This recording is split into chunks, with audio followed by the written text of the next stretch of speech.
کا میزبان جاوید نور talk show forum کے ساتھ فورم پیش کیا جا رہا ہے سنو ایف ایم نیٹ ورک اور ریڈیو پاکستان سے، اور آج کا موضوع بھارتی کسانوں کا مودی حکومت کے خلاف احتجاج شدت اختیار کر گیا، 2002 کے مقابلے میں بڑے احتجاج کا عزم۔ آج اس موضوع پر گفتگو کرنے کے لیے ہمارے ساتھ ہوں گے doctor Amir Raza, faculty member ہیں at department political science, university of Peshawar, اور ڈاکٹر منظور آفریدی، ڈین ہیں social sciences, international Islamic university Islamabad. اس سے پہلے کہ ہم مہمانوں کی جانب بڑھیں، ایک نظر ڈالتے ہیں آج کے موضوع پر۔ بھارت میں کسانوں کا مودی حکومت کے خلاف احتجاج شدت اختیار کر گیا ہے، اور بھارتی کسان 2020 کے مقابلے میں بڑے احتجاج کا عزم کیے ہوئے ہیں، کیونکہ ان کا کہنا ہے کہ ان کے پہلے جو ان کی جانب سے احتجاج کیا گیا تھا اور اس کے بعد تقریباً 1 برس یہ احتجاج جاری رہا تھا، اور اس کے بعد ان کے مطالبات تسلیم کر لیے گئے تھے، لیکن وعدے کے مطابق ان پر عمل درآمد نہیں ہوا، اور بھارتی کسان رواں برس جو ہے 13 فروری کو انہوں نے احتجاج کا آغاز کیا، اور پنجاب اور ہریانہ کی سرحدی مقامات پر انہوں نے دھرنے دیے، اور یہ احتجاج دلی کی جانب مارچ کے دوران سیکورٹی فورسز کی جانب سے ہونے والے تشدد کے بعد جو ہے شروع ہوا۔ کسانوں کے مطالبات بڑے سادہ ہیں، اور وہی مطالبات دہرا رہے ہیں جو 2020 میں تھے، لیکن بھارتی حکومت نے وہ وعدے وفا نہیں کیے۔ پہلا ان کا مطالبہ یہ ہے کہ جو منیمم سپورٹ پرائس ہے، یعنی کم سے کم جو فصلوں کی قیمت ہے، اس پروگرام کے تحت فصلیں خریدنے کی قانونی ضمانت دے بھارتی حکومت، اور جو سوامی ناتھ کمیشن کی رپورٹ ہے اسے پیش کیا جائے اور اس پر عمل درآمد کیا جائے، اسے نافذ کیا جائے۔ اس کے علاوہ کسانوں کو فصلیں اگانے پر آنے والی لاگت پر 50% منافع دیا جائے، اور یہ بھی ان کا مطالبہ ہے کہ جو کسانوں کے قرضے ہیں وہ معاف کی جائے، کیونکہ یہ بھی ایک دیرینہ مسئلہ ہے، اور پروگرام میں ہم آپ کو بتائیں گے کہ اس پر لاکھوں جو کسان ہیں، یعنی لاکھوں افراد، لاکھوں کسان خودکشی کر چکے ہیں، اور یہ صورتحال جو ہے آج بھی پوری شدت کے ساتھ موجود ہے، اور اس پہ تشویش جو ہے وہ بڑھتی جا رہی ہے۔ اپنے پہلے مہمان سے گفتگو کرتے ہیں۔ ڈاکٹر عامر ہمارے ساتھ موجود ہیں، doctor Amir Raza, faculty member at department political science, university of Peshawar. Doctor صاحب، آپ کو پروگرام میں خوش آمدید کہتے ہیں۔ جی، بہت شکریہ مجھے پروگرام میں لینے کے لیے۔ ڈاکٹر صاحب، جو اس وقت بھارت میں جو صورتحال ہے، لاکھوں کسان جو ہیں وہ احتجاج پر مجبور ہیں، یہ احتجاج کیوں کیا جا رہا ہے؟ کیوں بھارتی حکومت ایک دفعہ وعدہ کر لیتی ہے اور پھر ان وعدوں کو وفا نہیں کرتی، اور پھر بجائے اس کے کہ جو جائز مطالبات ہیں بھارتی کسانوں کے انہیں تسلیم کیا جائے اور ان پہ عمل درآمد کیا جائے، ان پہ تشدد کیا جاتا ہے؟ اور یہ ہم نے دیکھا کہ اس مرتبہ بھی اور 2020 اور اس سے پہلے بھی کسانوں کے احتجاج پر جو ہے وہ اس پہ گولیاں چلائی گئیں، تشدد کیا گیا، ڈرون سے حملے کیے گئے۔ ایسا کیوں ہے؟ جی، ایک تو آپ نے جو بنیادی باتیں ہیں وہ آپ نے بتا دی کہ یعنی جو امیڈیٹ ہمیں نظر آتا ہے سامنے، اور وہ جیسا آپ نے کہا وہ ایم ایس پی والا، یعنی جو منیمم سپورٹ پرائس ہے جس کا آپ نے ذکر کیا، تو وہ ظاہر ہے ایک بنیادی بات ہے، ایک بنیادی ڈیمانڈ ہے یہ جو کسان ہیں ان کی۔ اور اس کے علاوہ قرضوں کی آپ نے بات کی، خودکشیوں کے حوالے سے ان کا کلیم یہ ہے،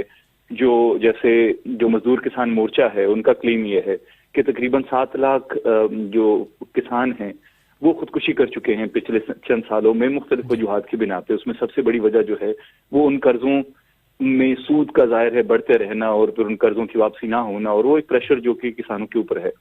یہ تو وہ چیزیں ہیں جو کہ بظاہر ہمیں نظر آتی ہیں کہ اس احتجاج کے پیچھے ہیں۔ جو 2 چیزیں میرے خیال میں لوگ مس کرتے ہیں، جو ایک طرح سے جو اصل میں وجوہات ہیں اس تمام کرائسس کی، اس میں سے ایک یہ ہے کہ یہ جو پروٹیسٹ ہمیں نظر آ رہا ہے، یہ جو کسان پروٹیسٹ ہمیں نظر آ رہا ہے، یہ زیادہ تر پنجاب سے ہمیں نظر آ رہا ہے، اور ظاہر ہے آپ جانتے ہیں کہ پنجاب چاہے پاکستان کی سائڈ پہ ہو اور چاہے ہندوستان کی سائڈ پہ ہو، تو اس میں ایک بہت ظاہر ہے جو آپ کا ایگریکلچر ہے اس کی بالکل وہ ریڑھ کی ہڈی ہے۔ بلکہ آپ کو یاد ہوگا، آپ نے پڑھا ہوگا کہ برطانوی سامراج کے زمانے سے ہی اس کو ہندوستان کا بریڈ باسکٹ کہا کرتے تھے، اس پورے علاقے کو۔ تو ظاہر ہے وہ ایک بنیادی وجہ بنی اس پوری بات کی کہ پنجاب میں جب یہ ہو رہا تھا۔ اب پنجاب کا ایک اور اس حوالے سے بھی سلسلہ ہے، اور وہ یہ ہے کہ پنجاب میں جو آبادی ہے وہ زیادہ تر سکھ آبادی ہے۔ اب انٹرسٹنگلی جو سکھ آبادی ہے اس کو، یعنی جو سکھ قومیت آپ کہہ دیں، جو مذہب ہے، اس کو ہندوستان کے آئین نے اپنی طرف سے یہ مقرر کیا ہوا ہے کہ یہ ہندو مذہب کے ساتھ ہی آتا ہے، یعنی اس کی کوئی الگ تشخص ہندوستان کے آئین نے ریکگنائز نہیں کیا، جیسے مثال کے طور پر مسلمانوں کا ریکگنائز کیا ہے، سکھوں کا نہیں کیا۔ لیکن اس کے باوجود جو ہندوتوا ہے وہ سکھوں کو اپنانے کو بھی تیار نہیں ہے، وہ آئیڈینٹی، وہ تشخص الگ رہتا ہے۔ تو جب وہاں سے پروٹیسٹ ہوتے ہیں، پنجاب سے جب پروٹیسٹ ہوتے ہیں، تو ہندوستان کی اس وقت جو ایک ہندو نیشنلسٹ حکومت ہے وہ اس کو جوڑنے کی کوشش کرتی ہے خالصتان کے ساتھ، وہ اس کو جوڑنے کی کوشش کرتی ہے کینیڈا میں ہونے والے واقعات کے ساتھ، اور وہ جو ریاستی دہشت گردی جس میں ہندوستانی حکومت ملوث رہی، تو وہ ظاہر ہے وہ یعنی کینیڈا اور امریکہ کے حوالے سے جو ریسنٹلی واقعات ہوئے وہاں پر، تو ان کو وہاں سے جوڑنے کی کوشش کی جاتی ہے۔ تو جب یہ پروٹیسٹ ہوتے ہیں تو اس کو بالکل ہی ایک الگ رنگ دیا جاتا ہے، جیسے کہ یہ کسان اپنا حق مانگنے کے بجائے کوئی بغاوت کر رہے ہیں، بغاوت پر اتر رہے ہیں، یہ پورا ہندوتوا کا میسج ہے۔ تو اس لیے وہ کنفلیٹ ہو جاتی ہے ان بیچاروں کی جو اپنی تکالیف جو یہ کسان گزارتے ہیں، اور کسان ظاہر صرف پنجاب میں نہیں ہے، کسان پورے ہندوستان میں ہے، 50% تقریباً جو آبادی ہے اس کا روزگار جو ہے وہ زراعت کے ساتھ جڑا ہوا ہے ہندوستان میں۔ لیکن بہرحال تو میں یہ کہہ رہا تھا کہ ایک تو بنیادی ایشو یہ بن جاتا ہے کہ ہندوستانی حکومت اس پورے ایشو کو خالصتان کے ساتھ دیکھتی ہے اور پھر اس کو اسی طرح سے ڈیل کرتی ہے جیسے کوئی بغاوت کر رہے ہوں جو بھی۔ دوسری بات، جیسے میں نے کہا کہ دوسرا فیکٹر جو عموماً ہم لوگ بھول جاتے ہیں، وہ مودی حکومت کا جو کارپوریٹ سیکٹر ہے، یعنی وہ جو کارخانے دار ہیں، جو کیپٹلسٹ ہیں، جو بینکرز ہیں، ان کے ساتھ ایک خاص قسم کا تعلق ہے، جس کی وجہ سے اگرچہ باہر سے بظاہر یہ نظر آتا ہے کہ ہندوستان نے بڑی ترقی کی ہے جب سے مودی صاحب آئے ہیں، تقریباً اب 11-12 سال ہونے کو ہیں کہ جب سے وہ پاور میں ہیں، تو نظر یہ آتا ہے کہ انہوں نے بڑی ترقی کی ہے۔ اصل میں حقیقت یہ ہے لیکن کہ ہندوستان میں مودی کے زمانے میں بہت زیادہ کنسنٹریشن آف ویلتھ ہوئی ہے، دولت کا بہت زیادہ ارتکاز ہوا ہے چند ہاتھوں میں، اور زیادہ تر پالیسیز جو ہمیں نظر آتی ہیں ہندوستان میں، اس میں جو بنیادی کوشش ہوتی ہے وہ یہ ہوتی ہے کہ جو جس کو ہم بگ منی کہتے ہیں، وہ لوگ جن کے پاس زیادہ بڑا پیسہ ہے، جو کیپٹلسٹ ہے، جو انڈسٹریلسٹ ہے، جو بینکر ہے، ان کو زیادہ سے زیادہ کیسے فائدہ دیا جائے۔ اور یہ آپ نے شاید پڑھا بھی ہوگا، ریسنٹلی 3-4 بڑے سکینڈل ایسے لوگوں کے آئے کہ جنہوں نے باہر کے ملکوں میں بھی فراڈ کیا، امریکہ اور برطانیہ میں بھی، اور ہندوستان میں بھی فراڈ کیا، اور ان تمام کے جب وہ تانے بانے ملتے تھے، جا کے آپ دیکھتے تھے تو وہ ڈانڈے سارے جو ہیں وہ مودی سرکار سے آ کے ملتے تھے، بلکہ مودی کے ساتھ براہ راست آ کے ملتے تھے۔ تو وہ ظاہر ہے اس پورے ایشو میں وہ بھی ہے کہ کسانوں کی جو محنت ہے اس کا جو پل ہے وہ بنیادی طور پہ اٹھاتا ہے وہ کارپوریٹ انڈیا، جو کہ جیسے میں نے کہا جو اوپر کا جو 1% سے بھی شاید کم ہے، جو کہ ہندوستان کے زیادہ تر ریسورسز کے اوپر قابض ہے۔ تو میرے خیال میں یہ پروٹیسٹ ہمیں سامنے سے یہ نظر آتا ہے کہ یہ ڈیمانڈ ہیں اور حکومت ان کو میٹ نہیں کر پا رہی ہے۔ پیچھے جو میں نے کہا بنیادی جو فیکٹرز ہیں وہ یہ دو چیزیں ہیں جو میں نے آپ کو بھی بتائی۔ اور ڈاکٹر عامر رضا صاحب یہ فرمائیے گا کہ جس طرح ابھی آپ نے کہا کہ جو پالیسی اختیار کی جا رہی ہے کارپوریٹ سیکٹر کی جانب بڑھ رہے ہیں، اور یہ جو کسانوں کے مطابق جو پالیسی ہے بھارت کی زراعت کی کارپوریٹائزیشن کی جانب، یہ پہلا قدم ہے، اور یہ بھی کہا جا رہا ہے کسانوں کی جانب سے کہ جو منسوخ شدہ زرعی قوانین جو پہلے منسوخ ہوئے تھے دوبارہ انہیں متعارف کرایا جا رہا ہے۔ تو یہ قوانین ہے کیا اور اس سے کسانوں کو کیا نقصان ہوگا؟ جی اصل میں بنیادی طور پہ ہندوستانی حکومت نے جب یہ پچھلے قوانین بھی جو آئے تھے تو وہ اسی لیے آئے تھے کہ 2020 میں پروٹیسٹ ہوئے تھے، نومبر 2020 میں کسانوں نے پروٹیسٹ کیے تھے کہ انہیں یہ لگا کہ حکومت جو ہے جب انہوں نے یہ پروکیورمنٹ اور ان چیزوں کو ڈی ریگولیٹ کرنے کی کوشش کی اور یہ کہا کہ ہم یہ مارکیٹ کے اوپر چھوڑ رہے ہیں کہ مارکیٹ خود سے ڈیسائیڈ کرے، تو اس کے حوالے سے پروٹیسٹ ہوئے۔ پھر حکومت اس چیز پہ ایگری ہوئی، جیسے آپ نے تھوڑی دیر پہلے بھی ذکر کیا کہ جی ایک منیمم سپورٹ پرائس، وہ سب سے بڑا ظاہر ہے مطالبہ رہتا ہے کسانوں کا اس حوالے سے کہ وہ اس کو مینٹین کیا جائے گا۔ اس کے علاوہ یہ کہ ایک پروفٹ مارجن جو ہے وہ منیمم آپ 50% اس کا، جیسے وہ کیونکہ یہی سارا مسئلہ ہے کہ جب آپ کچھ چیز اگاتے ہیں تو جو آپ سے پروکیور کر رہا ہے تو وہ اگر اس کی قیمت بہت کم لگاتا ہے، لیکن وہ جو اس کا اینڈ پروڈکٹ ہے، لیٹ سے آپ اس طرح سے دیکھ لیں کہ اگر آپ گنا پروکیور کر رہے ہیں لیکن گنا کم قیمت پہ لیکن چینی مہنگی ہے، تو اس کا مطلب یہ ہے کہ جو بیج کا پروفٹ ہے وہ کارپوریٹ لے کر جاتا ہے، جس کی ہم بات کر رہے ہیں۔ تو یہ بھی تھا کہ جی ان قوانین کے حوالے سے، ان قوانین کے ذریعے سے آپ ان چیزوں کو پروموٹ کر رہے ہیں ڈی ریگولیشن کے نام پہ، کیونکہ انڈیا میں کارٹلائزیشن ہے۔ کارٹلائزیشن کا مطلب یہ ہے کہ مختلف کارخانہ دار مل کر قیمتیں کم لگاتے ہیں، کسانوں کے پاس زیادہ چوائسز ہوں گی نہیں اگر ڈی ریگولیشن ہوتی ہے۔ تو جب ڈی ریگولیشن ہوگی تو اس کا فائدہ کارخانہ دار اٹھائے گا، یا وہ کارٹلز اٹھائیں گے جو 5-7 کارخانہ دار آپس میں مل کے جو پھر قیمت لگائیں گے، پھر وہ کسانوں کو بیچنی پڑے گی ان کے اوپر چیزیں۔ تو یہ بنیادی طور پہ وہ قوانین تھے. اس کے بعد وہ قوانین وہ پروٹیکشن کے حوالے سے جب ان کا پریشر بڑھا, اور آپ کو یاد ہوگا دہلی میں ایک بڑا لمبا پروٹیسٹ ہوا تھا, اگر مجھے قریباً سال ہونے کو آ گیا تھا, 7 یا 10 مہینے شاید وہ پروٹیسٹ پچھلی دفعہ بھی ہوا تھا. تو وہ پروٹیسٹ جب ہوا تو اس کے نتیجے میں سرکار جو ہے, ہندوستانی سرکار جو ہے, اس کے اوپر پریشر پڑا, اور انہوں نے پھر یہ ان کو ایک طرح کی پروٹیکشن قوانین کے ذریعے سے وہ لے کر آ گئے. اب اس میں لیکن 2 چیزیں ہیں جس کا آپ نے پروگرام کے انٹرو میں ذکر کیا. ایک تو جو کسان ہیں ان کا خیال یہ ہے کہ ان قوانین پہ عمل درآمد نہیں ہو رہا ہے, پریکٹیکلی چیزیں تقریباً وہی ہیں جو اس سے پہلے ہو رہی تھی. دوسرا ان کا خیال یہ ہے کہ دوبارہ سے جو مودی حکومت ہے وہ ان بلز کو ری انٹروڈیوس کر کے اور وہ پروٹیکشن ختم کرنا چاہتی ہیں جو پہلے ان لوگوں کو پچھلے قوانین کی وجہ سے ملی ہوئی تھی. تو یہ وہ چیز ہے, بنیادی بات جو تھی وہ ایک طرح کی پروٹیکشن تھی, اور جو کارپوریٹ ایکسپلوئٹیشن ہے, جو استحصال ہے, اس سے بچانے کے لیے وہ ایک طرح سے قوانین, اگرچہ تب بھی وہ آئیڈیل نہیں تھے. ابھی بھی جو دلیوال صاحب ہیں, جو میرے خیال میں آج شاید 26واں 27واں دن ہے کہ وہ ہنگر اسٹرائک پہ ہیں, جو بھوک ہڑتال پہ ہیں, جو ان کے سب سے بڑے لیڈر ہیں. تو ابھی بھی ان کا خیال یہی تھا کہ پچھلی دفعہ بھی جب انہوں نے یہ اس پہ ایگری ہوئے تھے یہ قوانین کے اوپر, تو ایک طرح سے کمپرومائز پہ ایگری ہوئے تھے, یعنی ان کے لیے یہ بھی آئیڈیل نہیں تھے جو آلریڈی ہوئے تھے. لیکن اب یہ سمجھتے ہیں کہ دوبارہ سے سرکار جو ہے وہ اس کے اوپر واپس جانا چاہتی ہے, کیونکہ وہی بات ہے کہ وہ کارپوریٹ انڈیا جو ہے اس کو فائدہ دینا چاہتی ہے رادر دین کہ عام ہندوستانی. اور ڈاکٹر صاحب یہ فرمائیے گا کہ جو موجودہ احتجاج ہے بھارتی کسانوں کا مودی حکومت کے خلاف, 2020 میں بھی ہم نے دیکھا کہ بہت شدت کا احتجاج ہوا, اور حکومت بھارت کی توقع نہیں کر رہی تھی کہ اتنا رد عمل آئے گا, اتنا شدت کے ساتھ احتجاج, مستقل مزاجی کے ساتھ جو ہے کسان بیٹھے رہے, پرامن طریقے سے انہوں نے احتجاج کیا, اور انہیں پرتشدد بنایا بھارتی حکومت نے, کیونکہ وہ ان کے مطالبات پورا نہیں کرنا چاہ رہی تھی, اور بالآخر پھر بھارتی حکومت کو گھٹنے ٹیکنے پڑے.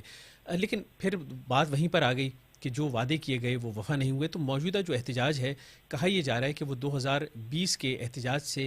مختلف ہوگا, زیادہ مضبوط ہوگا, اور زیادہ عزم کے ساتھ کسان آئے ہیں. تو یہ کیسے, مطلب نئی کیا چیز ہے, اور اس میں شدت کیوں ہے اتنی؟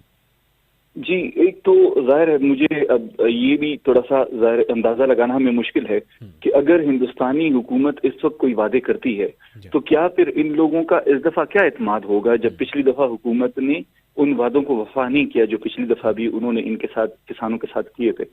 لیکن آپ کی بات بالکل صحیح ہے, اس وقت ظاہر ہے یہ ٹھنڈ کے مہینے ہیں, جس طرح سے پاکستانی پنجاب میں ہمیں اس وقت ٹھنڈ محسوس ہو رہی ہے, یا پاکستان کے دیگر علاقوں میں ظاہر ہے دوسری طرف بھی یہی صورتحال ہے. لیکن اس کے باوجود ہم دیکھ رہے ہیں کہ مسلسل یہ لوگ جو ہیں یہ بیٹھے ہوئے ہیں, انہوں نے اپنے انکیمپمنٹس بنائے ہوئے ہیں جہاں پہ یہ اپنے گھروں پہ جانے کو تیار نہیں ہیں. پچھلی دفعہ جو احتجاج ہوا تھا, جیسے آپ نے کہا کہ وہ اس حوالے سے تو ظاہر ہے بالکل پرتشدد نہیں تھا کہ ان لوگوں کے پاس نہ کوئی ہتھیار تھے, اگرچہ ہندوستانی جو رائٹ ونگ میڈیا ہے, اور بدقسمتی سے ہندوستان میں تقریباً سارا میڈیا رائٹ ونگ ہو گیا ہے اس وقت, آپ کو ہندوستان میں کوئی آزاد میڈیا مشکل سے ملے گا. انٹرنیشنل کوریج ہو گئی تو ہو گئی, نہیں تو لوکل میڈیا جو ہے وہ بالکل ہی اس طرح سے ہے کہ وہ وہی بات کرتا ہے جو سرکار کرتی ہے. لیکن اگر آپ پچھلی دفعہ کی کوریج بھی دیکھیں اس دفعہ بھی, تو یہ دہلی کی طرف آتے ہوئے 4-5 بڑے راستے ہیں, اور پچھلی دفعہ جیسے میں نے کہا کہ وہ باوجود اس کے کہ انہوں نے کسی تشدد کا سہارا نہیں لیا, لیکن وہ راستے انہوں نے بالکل چوک کر دیے تھے, بالکل بند کر دیے تھے. اب اس لیے حکومت کی یہ کوشش ہے کہ ان کو اس طرف نہ آنے دیں, لیکن ایونچولی جیسے آپ نے کہا کہ ان کا ریزالو جو ہے وہ بہت ہے, یہ لوگ اس دفعہ اس عزم کے ساتھ آئے ہیں, اور وہ بات پھر دوبارہ وہی آ جاتی ہے کہ اگر کسی ایشو کی وجہ سے, اور جیسے میں نے کہا کہ ان کا دعویٰ یہ ہے, کسانوں کی جو موومنٹ ہے, جو 2 مورچے ہیں, ان کا دعویٰ یہ ہے کہ ان کے تقریباً 7 لاکھ لوگ جو انہوں نے خودکشی کی ہے. اب اگر چلیں ہم 7 لاکھ کو نہیں بھی کہتے ہیں, ہم یہ کہتے ہیں کہ چلو 2 لاکھ نے کی ہے, 1 لاکھ نے کی ہے, تو یہ بہت بڑی تعداد ہے. اب اگر کوئی اس سچویشن تک پہنچتا ہے تو پھر آپ اسے کیا توقع رکھتے ہیں کہ وہ کس حد تک نہیں جائیں گے, اور وہ کیا نہیں کریں گے پھر اس صورتحال سے نکلنے کے لیے. تو یہ بالکل میں آپ کی بات سے ایگری کرتا ہوں کہ مجھے لگتا یہ ہے کہ اس دفعہ عزم زیادہ ہے, اور یہ جو پروٹیسٹ ہے اور یہ جو اسٹرگل ہے یہ پرولونگ ہوگی. اور میں یہ بھی سمجھتا ہوں کہ آپ یہ بھی دیکھیں گے کہ جو مودی حکومت ہے وہ اس دفعہ ان کے خلاف زیادہ وائلنس کا بھی استعمال وہ پچھلی دفعہ سے آپ کو زیادہ نظر آئے گا, کیونکہ آلریڈی ان کی کوشش یہ ہے کہ ہر طرح سے ان کو دہلی کے قریب آنے سے روکا جائے. ڈاکٹر صاحب, جس طرح آپ نے کہا کہ 7 لاکھ کا فگر, یعنی کوئی شخص اگر خودکشی کرتا ہے تو یہ اس کا انتہائی اقدام ہوتا ہے اور اس کے پاس کوئی راستہ نہیں ہوتا, یعنی شدت جو ہے وہ اتنی زیادہ ہے. اس میں جو بھارتی کسان رہنما ہیں وہ نئی جو پالیسی ہے اس پہ شامل نجکاری اور جو اجارہ داری کے جو امکانات سامنے آ رہے ہیں اس پر بڑی تشویش ظاہر کر رہے ہیں. تو بڑی کم عقلی کی بات نہیں ہے کہ بھارت کی حکومت جو ہے، یعنی ظاہر ہے کہ بھارت بھی ایک زرعی ملک ہے اور خاص طور پہ پنجاب کا ذکر جس طرح ہم کر رہے ہیں کہ پنجاب کے کسان جو ہے وہ زیادہ متاثر ہو رہے ہیں، احتجاج کر رہے ہیں. تو اس میں بجائے اس کے کہ اپنے جو کسان ہیں انہیں خوشحال کیا جاتا، جو ریاستی جو پالیسی ہے وہ ملٹی نیشنل کارپوریشنز کے حوالے جو ہے مارکیٹ کو کر رہی ہے. ایسا کیوں کر رہی ہے؟ یہ تو بڑی کم عقلی کی بات ہے. جی یہ ظاہر ہے ہمیں تو یہاں سے بیٹھ کے بیوقوفی نظر آتی ہے، لیکن آپ یہ بھی دیکھیں کہ مودی صاحب جو ہیں یہ جس دو چار جو کارپوریٹ جیسے میں نے بڑے بڑے ذکر کیے ان کو فائدہ دے دے کر یہ مسلسل حکومت میں آ رہے ہیں، اور یہ ایک امیج انہوں نے اپنا بنایا ہوا ہے ہندوستان کے اندر کہ جی یعنی یہ ایک رائزنگ انڈیا ہے.